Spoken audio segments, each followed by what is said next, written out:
دریا تیر کر پار کر لیتا۔ اسی جفاکشی کا نتیجہ تھا کہ وہ ہندوستان آیا اور مغلیہ سلطنت کی بنیاد رکھی کہ جو 300 سال تک قائم رہی۔ اسی مغل سلطنت کے آخری دور میں ان کی تن آسانی کا یہ عالم تھا کہ مغل بادشاہ اور سپہ سالار پالکیوں میں بیٹھ کر میدان جنگ میں آنے لگے۔ حال یہ ہو گیا کہ مردوں کے بجائے ہیجڑوں کی فوج بنائی گئی۔ ایسی حالت میں انگریزوں کا مقابلہ کیسے ممکن تھا؟ تباہی اور زوال ناگزیر تھا۔ چینیوں کی مثال بھی ہمارے سامنے ہے۔ ماؤ زیدونگ نے انقلاب برپا کرنے کے لیے 1000 میل کا پیدل سفر کیا۔ چینی عوام بھی 18 گھنٹے بغیر تنخواہ کے کام کرتے تھے۔ یہی وجہ ہے کہ ہمارے بعد آزاد ہونے کے باوجود اب وہ دنیا کی بڑی معاشی اور عسکری طاقت بن چکے ہیں۔ لگتا یوں ہے کہ چین بہت جلد دنیا کی واحد عالمی طاقت کا روپ دھار لے گا۔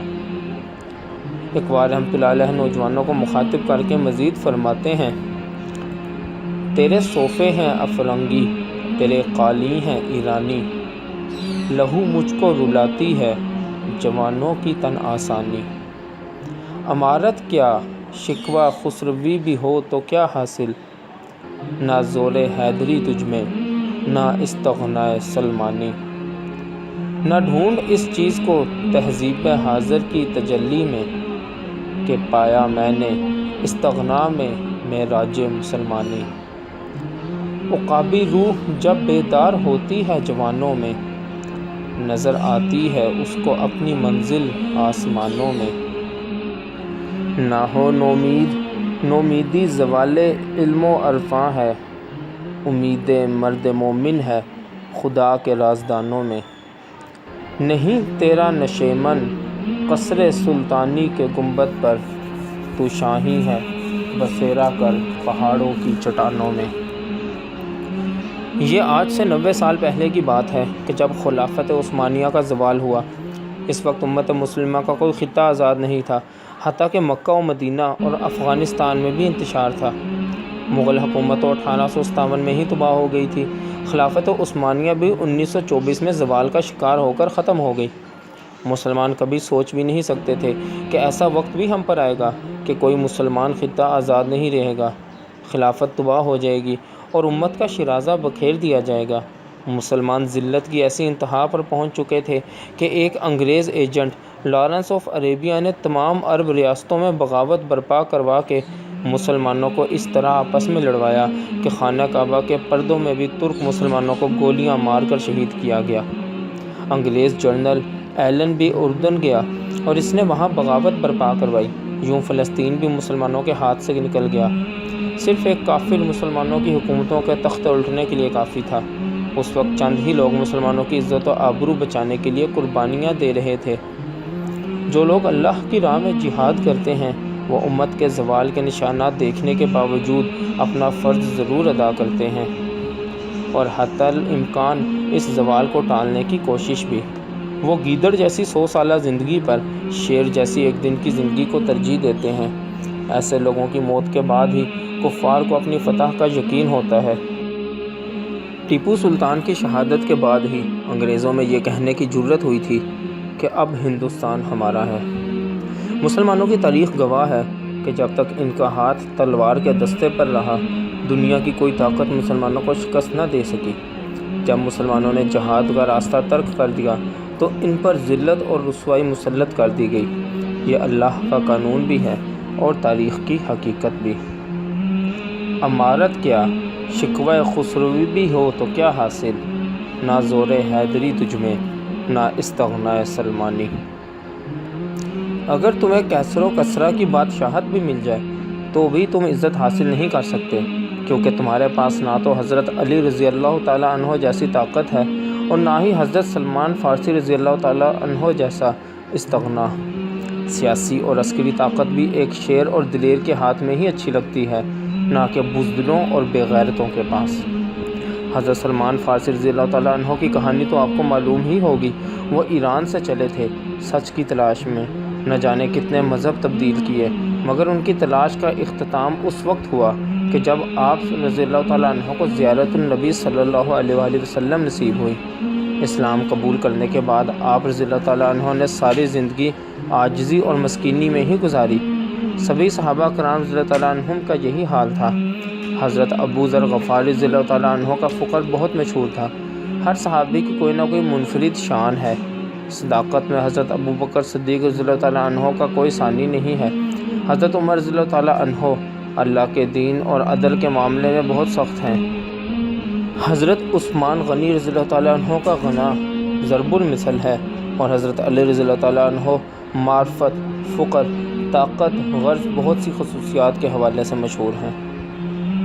نہ ڈھونڈ اس چیز کو تہذیب حاضر کی تجلی میں کہ پایا میں نے استغنا میں معراج مسلمانی۔ تہذیب حاضر کی چمک دمک میں مسلمان کو وہ عزت و آبرو اور مقام نہیں مل سکتا کہ جس کا وہ خواہاں ہے۔ مسلمانوں کی معراج صرف استغنا میں ہے۔ استغنا کا لفظ غنی سے نکلا ہے۔ ایک غنی وہ ہوتا ہے کہ جسے اللہ تعالیٰ نے مال و زر سے نوازا ہو اور وہ بے دریغ اللہ کی راہ میں خرچ کرے، جیسے کہ حضرت عثمان غنی رضی اللہ تعالیٰ عنہ۔ دوسرا غنی وہ ہوتا ہے کہ چاہے وہ غریب ہی کیوں نہ ہو مگر اسے دنیا اور اس کے مال و دولت کی کوئی پرواہ نہ ہو، جیسے کہ حضرت ابو ذر غفاری رضی اللہ تعالیٰ عنہ۔ اقبال رحمۃ اللہ علیہ فرماتے ہیں کہ مسلمان کی معراج ہی اس شان بے نیازی میں ہے کہ وہ دنیا و مافیہا کو اپنی ٹھوکروں میں رکھے۔ حضور صلی اللہ علیہ وسلم نے بھی فرمایا ہے کہ جس کا مفہوم ہے کہ مجھے یہ خوف نہیں ہے کہ تم لوگ شرک کرنے لگو گے، لیکن مجھے یہ خوف ضرور ہے کہ تم لوگ دنیا کی محبت میں مبتلا ہو کر مال و دولت جمع کرنے لگو گے۔ حضور صلی اللہ علیہ وسلم نے مسلمانوں کو نصیحت کی تھی کہ بہت زیادہ جاگیریں اور جائیدادیں نہ بناؤ ورنہ تم اس دنیا ہی کے ہو کر رہ جاؤ گے۔ استغنا کا یہ مطلب ہرگز نہیں کہ انسان دنیا میں اپنی ذمہ داریاں پوری نہ کرے۔ ایک طاقتور مومن ایک کمزور مومن سے بہتر کہا گیا ہے۔ ایک مالدار مومن ایک مسکین مومن سے بہتر ہے کہ وہ دینے والا ہاتھ رکھتا ہے۔ مسلمانوں کو ان کی دنیاوی ذمہ داریاں پوری کرنے کا بھی حکم دیا گیا ہے۔ تعلیم حاصل کرنا، صدقہ و خیرات کرنا، حلال روزی کمانا، یہ سب دنیاوی ذمہ داریاں ہیں، مگر چونکہ اللہ الصمد ہے یعنی بے نیاز ہے، لہٰذا اللہ کے بندے بھی دنیا سے بے نیاز ہوتے ہیں۔ وہ دنیا کی تقسیم کرنے والے ہوتے ہیں، دنیا جمع کرنے والے نہیں۔ قرآن پاک میں کہا گیا ہے کہ قیامت کے روز سونے چاندی کے سکے جمع کرنے والوں کو وہی سکے گرم کر کے ان کے جسم میں داغے جائیں گے اور انہیں کہا جائے گا کہ یہ وہ مال و دولت ہے کہ جو تم دنیا میں جمع کیا کرتے تھے۔ کسی نے ایک بزرگ سے پوچھا کہ زکوٰۃ کتنی دینی چاہیے؟ انہوں نے پوچھا، فقہ کی زکوٰۃ پوچھ رہے ہو، محبت کی یا پھر فقر کی؟ اس شخص نے حیرت سے کہا، زکوٰۃ تو ایک ہی ہوتی ہے۔ بزرگ نے فرمایا، فقہ کی زکوٰۃ یہ ہے کہ تمہارے پاس اگر 100 روپے پڑے ہیں تو سال گزرنے کے بعد اس میں سے 2.5 روپے اللہ کی راہ میں مستحقین کو دے دو۔ محبت کی زکوٰۃ یہ ہے کہ 2.5 روپے خود رکھو اور باقی 97.5 روپے مستحقین کو دے دو۔ فقر کی زکوٰۃ یہ ہے کہ جو 2.5 اپنے لیے رکھے تھے وہ بھی تقسیم کر دو۔ ایسے کردار ہمیں آج کی تہذیب میں ملنا مشکل ہیں، لیکن موجود ہیں۔ ایسا جلال اور جمال اللہ تعالیٰ سے قرب اور تعلق موجودہ تہذیب اپنانے سے نہیں مل سکتا۔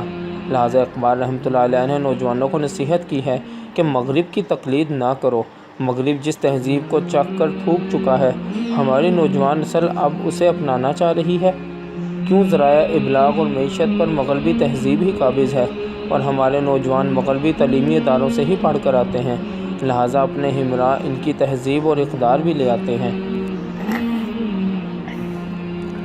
عقابی روح جب بیدار ہوتی ہے جوانوں میں، نظر آتی ہے اس کو اپنی منزل آسمانوں میں۔ جب کسی مرشد کامل کی نگاہ ایک مسلمان میں عشق رسول صلی اللہ علیہ وسلم کی آگ بھڑکا دیتی ہے تو اس کے وجود میں ایک ایسا طوفان برپا ہو جاتا ہے کہ جو ایک بندہ مومن کو اپنی معراج حاصل کرنے کے لیے بے چین رکھتا ہے۔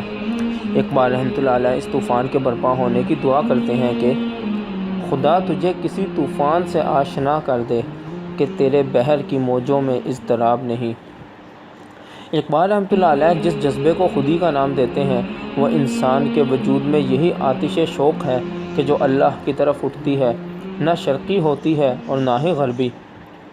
درویش خدا مست نہ شرقی ہے نہ غربی، گھر میرا نہ دلی نہ صفاہاں نہ سمرقند۔ قرآن پاک کی سورہ نور کی آیت 35 کا مفہوم ہے، اللہ آسمانوں اور زمین کا نور ہے۔ اس کے نور کی مثال ایسی ہے جیسے ایک طاق جس میں ایک چراغ رکھا ہو، چراغ ایک شیشے کے اندر اور شیشہ چمکتے ستارے کی مانند ہو۔ یہ چراغ زیتون کے ایسے شاداب درخت کے روغن سے روشن کیا جاتا ہو کہ جو نہ شرقی ہو نہ غربی۔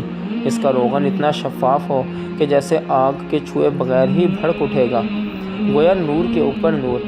اللہ اپنے نور کی طرف ہدایت جس کو چاہتا ہے بخشتا ہے۔ نہ ہو نومیدی زوال علم و عرفاں ہے، امید مرد مومن ہے خدا کے رازدانوں میں۔ جب امت کو زوال آتا ہے تو اس وقت سب سے بڑی مصیبت کہ جو قوم کے قائدین، علماء اور عوام میں پیدا ہوتی ہے وہ مایوسی ہے۔ اسی لیے مایوسی کو کفر کہا گیا ہے۔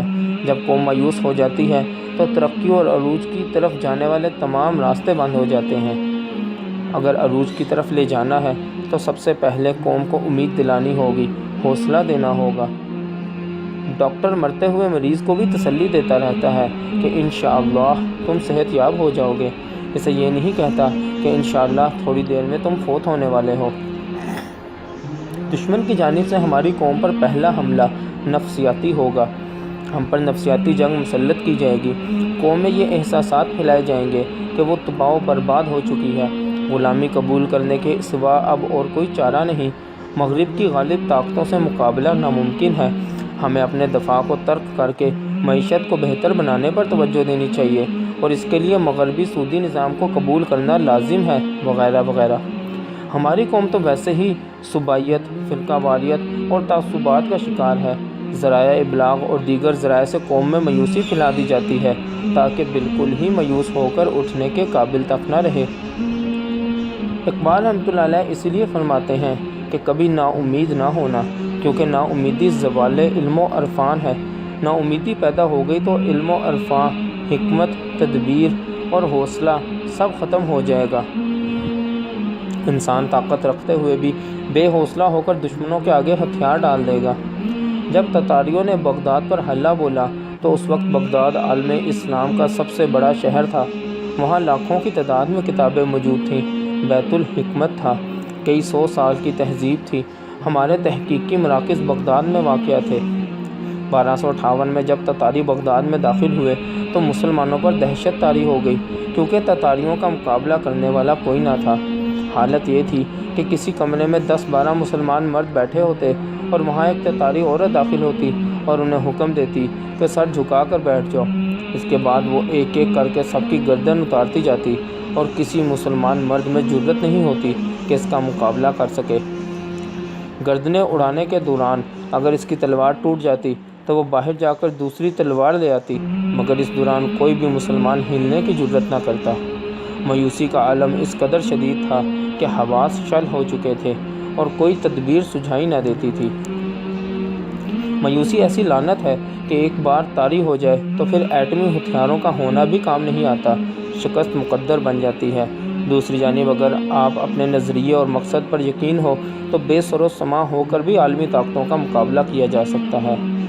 ویتنامیوں کے پاس امریکیوں کے مقابلے میں کیا تھا؟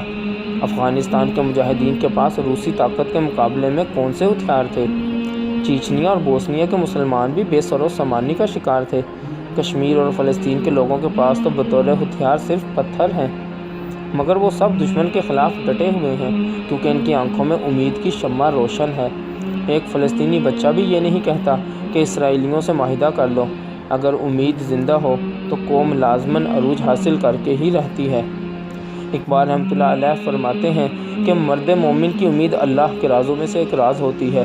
جب مرد مومن یہ امید کرتا ہے کہ اللہ اس کو کبھی رسوا نہیں کرے گا تو اللہ کبھی بھی اپنے بندے کا مان نہیں توڑتا۔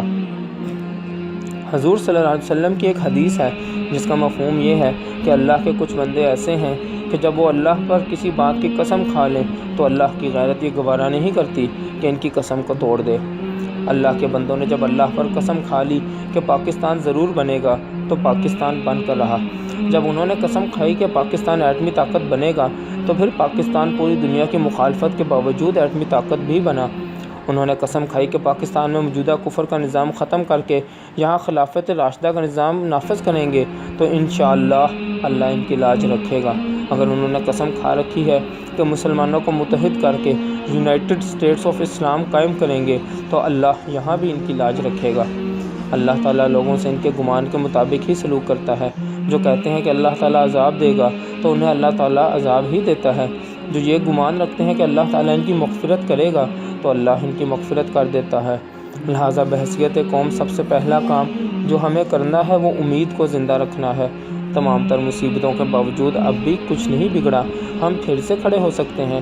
اس سے پہلے ہمارے بزرگوں پر اس سے بھی بڑی بڑی مصیبتیں آئیں مگر انہوں نے مقابلہ کیا اور مصیبتوں کو شکست دی۔ بغداد تباہ ہوا تو اسی کی راکھ سے خلافت عثمانیہ کی بنیاد پڑ گئی، کیونکہ بغداد کو تباہ و برباد کرنے والے تتاریوں ہی کو مسلمان کر دیا گیا ہے۔ عیاں یورش تاتار کے افسانے سے پاسباں مل گئے کعبے کو صنم خانے سے۔ اللہ کی حکمت بہت وسیع ہے، انسان کو کیا معلوم کہ کل کیا ہونے والا ہے۔ ہم سمجھتے ہیں کہ ہمیں روس اور امریکہ سے لڑنا پڑے گا تب ہمیں فتح نصیب ہوگی، مگر ان معاشروں میں تو معاشی اور معاشرتی کینسر سرایت کر چکا ہے، لہٰذا وہ تہذیبیں تو اپنے خنجر سے آپ خودکشی کر رہی ہیں۔ اقبال رحمۃ اللہ علیہ تو پہلے ہی مغرب کو متنبہ کر چکے تھے، تمہاری تہذیب اپنے خنجر سے آپ ہی خودکشی کرے گی، جو شاخ نازک پہ آشیانہ بنے گا ناپائیدار ہوگا۔ یعنی ہمیں تو شاید ان سے لڑنے کی ضرورت بھی نہ پڑے کہ وہ خود ہی اپنے آپ کو تباہ کر رہے ہیں۔ ہمیں صرف خود کو اپنے پیروں پر کھڑا کرنا ہے، اپنی خودی کو بیدار کرنا ہے، اپنے یقین کو زندہ رکھنا ہے، اپنے نظریے اور اپنی روحانی اساس پر اپنے معاشرے اور تہذیب کی تعمیر نو کرنی ہے۔ نہیں تیرا نشیمن قصر سلطانی کے گنبد پر، تو شاہی ہے بسیرا کر پہاڑوں کی چٹانوں میں۔ کہتے ہیں کہ امت اس وقت تباہ ہوتی ہے کہ جب اس کے علماء فاسد ہو جائیں۔ سب سے بدترین علماء وہ ہیں کہ جو حکمرانوں کے درباروں میں پائے جاتے ہیں، اور سب سے اعلیٰ علماء وہ ہیں کہ جن کے در پر طاقتور حکمران حاضری دیتے ہیں۔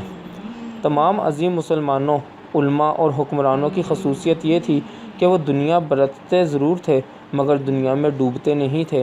ان میں زور حیدری رضی اللہ تعالیٰ عنہ بھی تھا، فقر ابو ذر رضی اللہ تعالیٰ عنہ بھی، اور استغناء سلمانی رضی اللہ تعالیٰ عنہ بھی۔ یہ ہمارے بزرگوں کی میراث ہے اور ہمیں اس کو دوبارہ حاصل کرنا ہے۔ سوال: اقبال رحمۃ اللہ علیہ کہتے ہیں اسی میں حفاظت ہے انسانیت کی کہ ایک ہوں جنیدی اور ارد شیری۔ اس میں جنیدی اور ارد شیری سے کیا مراد ہے؟ جواب: آنے والے دور میں جو نسل پیدا ہونی ہے اور جس طرح کی حکمرانی مسلمانوں کو عطا ہونی ہے وہ جنیدی اور ارد شیری کا مجموعہ ہونی چاہیے۔ انسانیت کی فلاح اسی جنیدی اور ارد شیری نسل کی یکتائی میں ہے۔ جنیدی سے مراد حضرت جنید بغدادی رحمۃ اللہ علیہ کی روحانیت ہے۔ وہ اللہ کے ولی، درویش اور فقیر کامل تھے۔ دوسری جانب ارد شیر ایران کا ایک طاقتور بادشاہ گزرا ہے، لہٰذا یہاں ارد شیری سے مراد عسکری، سیاسی، معاشی اور اقتصادی طاقت ہے۔ اقبال رحمۃ اللہ علیہ کے کہنے کا مقصد یہ ہے کہ جب سیاسی، معاشی اور عسکری طاقت کسی ایسے حکمران کے ہاتھ میں آ جائے گی کہ جو اللہ کا ولی بھی ہوگا تو پھر دنیا میں انقلابی تبدیلی آ جائے گی۔ انسانیت کی فلاح اسی میں ہے کہ انقلاب آمریت رحمانی کے تحت لایا جائے، یعنی بیناولنٹ ڈکٹیٹرشپ۔ جارج برنارڈ شاہ نے بھی کہا تھا کہ اگر حضور صلی اللہ علیہ وسلم جیسے کوئی وجود دنیا کے مطلق العنان حکمران بن جائیں تو پوری دنیا میں جنگیں ختم ہو جائیں گی اور امن قائم ہو جائے گا۔ یہ ایک مغربی مفکر کے الفاظ ہیں۔ اقبال رحمۃ اللہ علیہ اپنی کتاب reconstruction of religious thought in Islam میں اسپرچول ڈیموکریسی یعنی روحانی جمہوریت کی اصطلاح استعمال کرتے ہیں۔ جدید جمہوریت تو سیکولر اور لا دین ہے، یہ تو فحش جمہوریت ہے۔ اس میں جس کے پاس بھی چیخنے چنگھاڑنے والے لوگ ہوں، پیسہ ہو، ذرائع ابلاغ کی طاقت ہو، وہی طاقت اور فراڈ کے زور پر برسر اقتدار آتا ہے۔ اقبال رحمۃ اللہ علیہ نے اس مغربی جمہوریت کے مقابلے میں روحانی جمہوریت کا تصور دیا ہے کہ جو آمریت رحمانی ہی کی دوسری شکل ہے۔ خلفائے راشدین کے دور میں حکومت کا انداز کیا لا دین آمریت تھی؟ نہیں۔ کیا وہ مغربی جمہوریت پر مبنی تھا؟ نہیں۔ تب نہ تو سیاسی جماعتیں تھیں اور نہ ہی انتخابات ہوتے تھے، نہ ہی ہر 5 سال کے بعد خلیفہ کو اتار کر نیا انتخاب ہوتا تھا، نہ ہی قومی اسمبلی تھی، نہ ہی سینٹ کا وجود تھا، اور نہ ہی پیشہ ور سیاستدان۔ آمریت اس لیے نہیں تھی کہ خود خلیفہ سے زیادہ کوئی شخص عاجز نہیں ہوتا تھا۔ حکمرانی خلیفہ کی نہیں، اللہ اور اس کے رسول صلی اللہ علیہ وسلم کی تھی۔ خلیفہ صرف ان کے نمائندے کے طور پر اللہ کے احکامات کو نافذ کرنے کا ذمہ دار تھا۔ جنیدی اور ارد شیری کے مجموعے کی مثالیں دیکھنی ہیں تو خلفائے راشدین کا طرز زندگی اور طرز حکمرانی دیکھیں۔ ہماری تاریخ میں بہت سے عظیم حکمران گزرے ہیں۔ سلطان صلاح الدین ایوبی رحمۃ اللہ علیہ، حاکم مصر و شام کہ جنہوں نے تمام صلیبی فوجوں کا مردانہ وار مقابلہ کیا اور انہیں شکست دی۔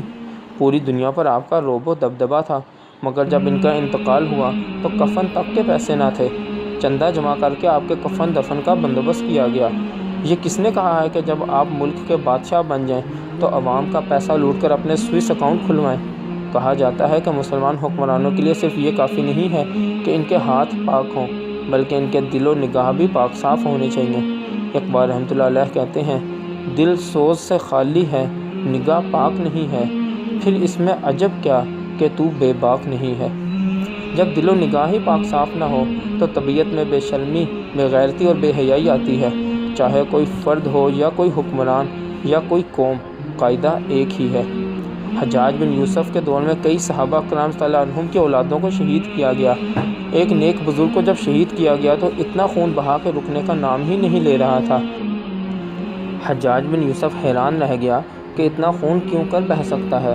اس نے حکیم کو بلا کر اس امر کی طبی وجہ پوچھی تو حکیم نے بتایا کہ عموماً جب لوگوں کو موت نظر آتی ہے تو ان کا خون خشک ہو جاتا ہے، لیکن یہ اتنا بے خوف شخص تھا کہ موت اپنی آنکھوں کے سامنے دیکھ کر بھی اسے کوئی فرق نہیں پڑا اور اس نے انتہائی بے خوفی سے جان دی۔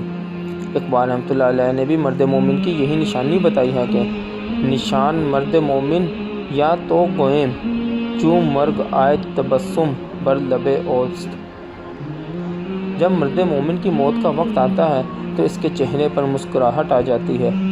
جنیدی اور ارد شیری خصوصیات کا حامل قائد عوام کے ساتھ کیا کرے گا؟ اس کا جواب اقبال رحمۃ اللہ علیہ یوں دیتے ہیں، تو نے پوچھی ہے امامت کی حقیقت مجھ سے، حق تجھے میری طرح صاحب اسرار کرے، ہے وہی تیرے زمانے کا امام برحق جو تجھے حاضر و موجود سے بیزار کرے، موت کے آئینے میں تجھ کو دکھا کر رخ دوست زندگی تیرے لیے اور بھی دشوار کرے۔ ایک وقت آئے گا انشاءاللہ کہ جب اللہ اس امت کو ایسے حکمران عطا کرے گا کہ جن کے پاس مکمل طاقت اور اختیار بھی ہوگا، ان کے پاس ہیبت و جلال بھی ہوگا، ان کے پاس وقت کی بہترین ٹیکنالوجی اور ہتھیار بھی ہوں گے، مگر ان کا دل فقیر ہوگا۔ وہ دولت جمع کرنے والے نہیں بلکہ تقسیم کرنے والے ہوں گے، وہ جائیدادیں بنانے والے نہیں بلکہ صادق اور امین ہوں گے۔ جب ان کا انتقال ہوگا تو ان کے دونوں ہاتھ خالی ہوں گے، وہ اللہ کے ولی ہوں گے، وہ جنیدی اور ارد شیری ہوں گے۔ قرآن پاک میں ذوالقرنین کا واقعہ بیان کیا گیا ہے۔ ذوالقرنین فرماتے ہیں کہ جسے دنیا میں سزا دیں گے اللہ اسے آخرت میں اس سے بھی زیادہ سزا دے گا، اور جس کو وہ دنیا میں نوازیں گے اللہ اسے آخرت میں مزید نوازے گا۔ یہ ہوتا ہے ایک فقیر اور درویش حکمران کا اختیار۔ ایسے حکمران دنیا میں اللہ کی حجت ہوتے ہیں، اللہ کی دلیل ہوتے ہیں، اللہ کا سایہ ہوتے ہیں، امت ان کی پناہ میں محفوظ رہتی ہے۔ ایسے حکمران اللہ تعالیٰ لوگوں کو تحفے کے طور پر دیتا ہے اور ان اقوام کو تحفے میں دیتا ہے کہ جو ان کی قدر کرنا جانتی ہو۔ جو قوم اللہ کے بھیجے ہوئے ایسے حکمران یا مجدد کا مذاق اڑائے اور ان سے بغاوت کرے تو اس قوم پر صرف اللہ کا عذاب ہی نازل ہوتا ہے۔ اللہ تعالیٰ نے اقبال رحمۃ اللہ علیہ بھی تحفے کے طور پر ہمیں عنایت فرمائے، اگر ہم اس تحفے کی قدر نہیں کریں گے تو اس سے بڑا ظلم اور کوئی نہیں ہوگا۔ ایک مرتبہ ایک شخص نے کسی بزرگ کی بہت تعریف سنی تو ان سے ملنے چلا گیا۔ وہاں جا کر کیا دیکھتا ہے کہ مخمل کے خیمے لگے ہوئے ہیں اور سونے کی کینیں پیوست ہیں۔ وہ بہت حیران ہوا کہ اللہ کے بندے ہیں اور دنیا میں عیش و عشرت کے مزے لوٹ رہے ہیں۔ بزرگ اس شخص کی حیرانی بھانپ گئے اور کیلوں کی طرف اشارہ کر کے فرمایا، میں نے یہ زمین میں گاڑی ہوئی ہیں، دلوں میں نہیں۔ دنیا استعمال کرنے میں کوئی حرج نہیں، لیکن اگر یہ دنیا تمہارے ہاتھ سے چلی جائے اور تمہیں اس پر دکھ اور تکلیف محسوس ہو تو اس کا مطلب ہے کہ دنیا تمہارے دل میں گڑ گئی ہے۔ ایسا حکمران کہ جس کی نظر میں دنیا کے مال و دولت کی کوئی حیثیت نہ ہو اور وہ اپنی طاقت اور اختیار کو صرف اللہ کی طرف سے امانت سمجھ کر امت کی خیر میں استعمال کرے تو اس سے بڑی نعمت امت مسلمہ کو حاصل نہیں ہو سکتی۔ دنیا آئے یا جائے اللہ کا بندہ بے نیاز ہوتا ہے۔ جب انسان اس طرح دنیا میں رہتا ہے تو یہ دنیا اسے نقصان نہیں پہنچاتی، پھر اس دنیا میں رہنا فتنے کا باعث نہیں بنتا، لیکن اگر دنیا میں ڈوب جائے تو پھر مال، اولاد، خواہشات سب فتنہ بن جاتی ہیں۔ ہمارے بزرگ ہمیں نصیحت کرتے ہیں کہ دنیا میں بطخ کی طرح رہو، وہ پانی میں رہتے ہوئے بھی گیلی نہیں ہوتی۔ اقبال رحمۃ اللہ علیہ کے سارے کلام کا مقصد ہی یہ ہے کہ ایسی نسل پیدا کی جائے جو فکر غیور کی حامل ہو، جو استغنائے سلمانی رضی اللہ تعالیٰ عنہ رکھتی ہو، فکر بوذر رضی اللہ تعالیٰ عنہ اور زور حیدری رضی اللہ تعالیٰ عنہ کی حامل ہو۔ ہم امید کرتے ہیں کہ ہمیں جلد ایسی نسل دستیاب ہوگی۔ ہم شکوہ تقدیر یزداں نہیں کرتے، کیونکہ ہم خود اللہ کی تقدیر ہیں۔ اللہ کے بندوں کی زندگیوں میں مایوسی کا لفظ نہیں ہوتا، وہ پر امید رہتے ہیں۔ اللہ تعالیٰ جب کسی قوم کو عروج دینا چاہتا ہے تو اسے امید کی روشنی عطا کرتا ہے، پھر اس قوم پر منحصر ہوتا ہے کہ وہ اس روشنی کی قدر کرتی ہے یا نہیں۔ ہمارے اس دور میں امید کی وہ کرن کہ جس نے آنے والی نسلوں کے راستے کو روشن کرنا ہے، وہ اقبال رحمۃ اللہ علیہ ہیں۔ باقی انشاءاللہ اگلی ویڈیو میں۔ جزاک اللہ خیر۔